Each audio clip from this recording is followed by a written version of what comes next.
चला तर आज आपण शेंगदाण्याची चटणी बनवू। तुम्हाला पण जेवण जात नाही का, भाजी खाऊन कंटाळा आलाय का, तर तुम्ही अशा पद्धतीने जर चटणी बनवली तर तुम्हाला एक्स्ट्राची 1 ते 2 पोळी नक्कीच जाईल। तुम्ही अशा पद्धतीने शेंगदाण्याची चटणी बनवा। मी इथे शेंगदाणे घेतले बघा। सुरुवातीला मी फुल गॅस करून कढई मस्त अशी तापवून घेतली। साधारण आपल्याला 2 ते 3 मिनिटं सुरुवातीला फुल गॅसवर शेंगदाणे भाजायचे। एकदम अशी कढई आपली गरम झाली की पुन्हा आपल्याला कमी गॅसवरती शेंगदाणे भाजायचे। बिलकुल आपल्याला फुल गॅस करायचा नाही, असं सारखं परतवून घ्यायचं। असं सारखं आपल्याला परतवून घ्यायचं। जर आपण फुल गॅसवरती शेंगदाणे भाजले तर वरून तर भाजतील पण आतून तसेच कच्चे राहतील, पांढरे शुभ्र। त्यामुळे आपली चटणी छान लागणार नाही, टेस्टी होणार नाही। त्यामुळे आपल्याला एकदम असे खरपूस शेंगदाणे कमी गॅसवरती भाजायचे। आतमधून पण शेंगदाण्याला असे लालसर चट्टे पडले पाहिजे। त्यामुळे आपण कमी गॅसवरतीच आपल्याला शेंगदाणे भाजायचे आहेत। बघा अशा प्रकारे वेळ लागला तर लागला, जास्तीत जास्त 5 ते 6 मिनिटं लागतील आपल्याला कमी गॅसवरती। बघा कसे चट्टे पडलेले आहेत वरून, काळे काळे आपल्या शेंगदाण्याला। किती छान असे मस्त आपल्या शेंगदाण्याला बघा असा कलर येत आहे। बघा किती छान असे शेंगदाणे आपल्या भाजल्या गेलेले आहेत। तर आपल्या शेंगदाण्याला असे काळे डाग पडलेले आहेत, पण आतमधून पांढरे शुभ्र असल्यामुळे तेवढी टेस्टी शेंगदाण्याची चटणी लागत नाही। आणि भाजीला पण शेंगदाण्याचा कूट करायला गेली की भाजी पण तेवढी छान होत नाही। त्यामुळे असं कमी गॅसवरती शेंगदाणे आपल्याला भाजून घ्यायचे आहेत। बघा मस्त असे किती छान भाजलेले आहेत।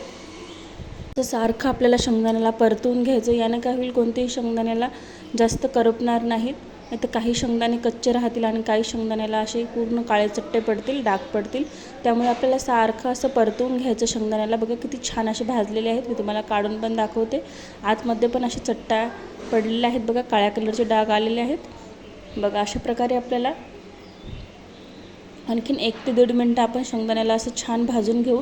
खूप छान टेस्टी शेंगदाण्याची चटणी लागते जर तुम्ही अशा पद्धतीने जर बनवली तर।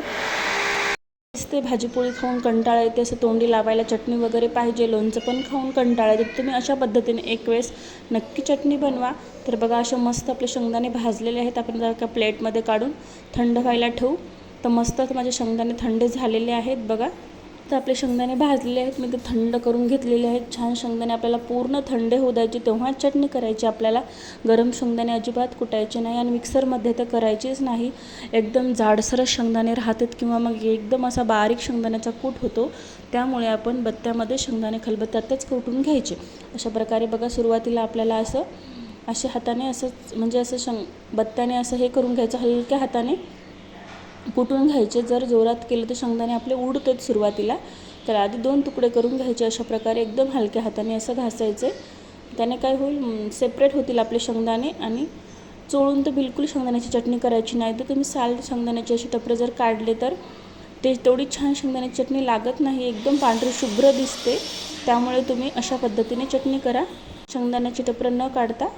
बघा मस्त अशी टपरं निघलेली आहेत आपल्या शेंगदाण्याची। आता याला छान आपल्याला मस्त असं बारीक करून घ्यायचं। जास्त बारीकही आपल्याला शेंगदाण्याचा कूट करायचा नाही आणि जास्त जाडसरही करायचा नाही, मीडियम मग आपल्याला शेंगदाणे हे कुटून घ्यायचे आहे। बघा अशा प्रकारे ओबडधोबड खूप छान चटणी लागते असं ओबडधोबड कुटून घेतल्यावर।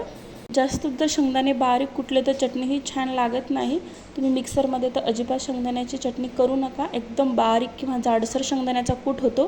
तर तुम्ही असं खलबत्त्याने जर केलं तर छान होते चटणी आणि खायला पण खूप टेस्टी लागते जर तुम्ही अशी हाताने कुटून केली तर। अशा पद्धतीने तुम्ही एक वेळेस नक्की करून बघा। आजचा व्हिडिओ तुम्हाला कसा वाटला कमेंटमध्ये नक्की कळवा। व्हिडिओ जर तुम्हाला आवडला असेल तर लाईक करा, शेअर करा, कमेंट करा, चॅनलला सबस्क्राईब करा।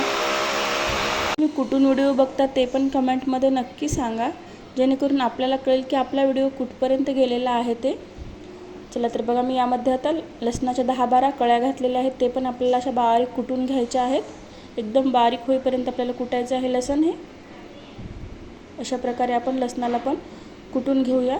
मग आपला लसूण असा बारीक झालेला आहे। आता यामध्ये थोडंसं आपण कोथिंबीर घालू। कोथिंबीरने खूप छान अशी आणि चटणी ही भरपूर दिवस राहते बरं, असं नाही की कोथिंबीर घातल्यानं राहत नाही। 15 ते 20 दिवस सहज शेंगदाण्याची चटणी ही राहते, जास्ती पण राहील पण 15 ते 20 दिवस तर ही राहतेच।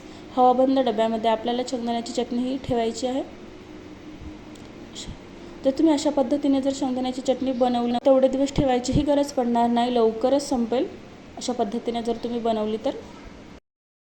आपला लसूण आणि कोथिंबीर एकदम बारीक झालेला आहे बघा. असं मिक्स हाताने त्याला असं खालीवर करून घ्यायचं आहे. कुठे लसूण वगैरे राहिला तर त्याला पण असं बारीक करून घ्यायचं आहे.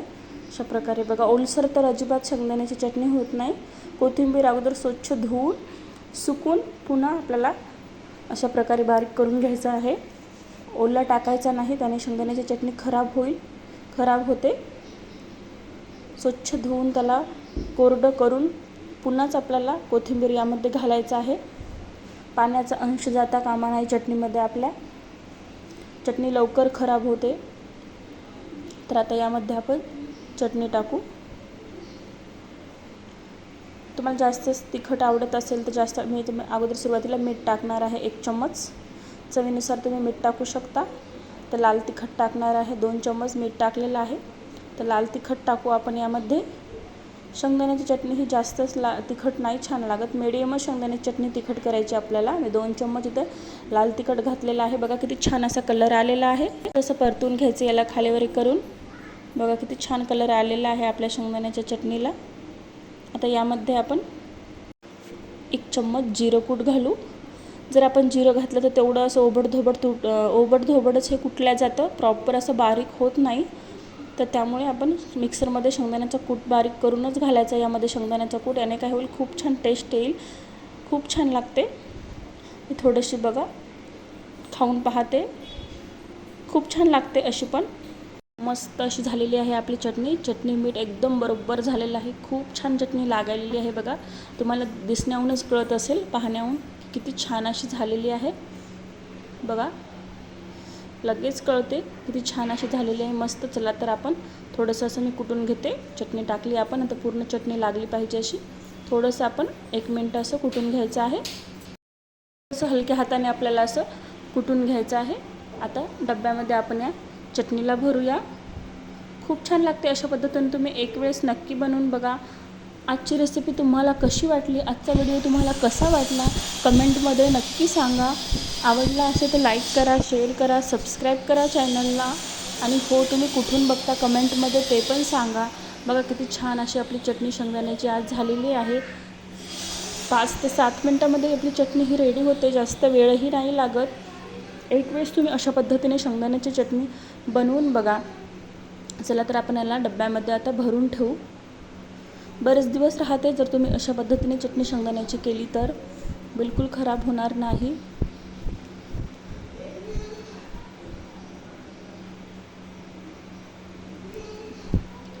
व्हिडिओ आवडला असेल तर एक लाईक नक्की करा.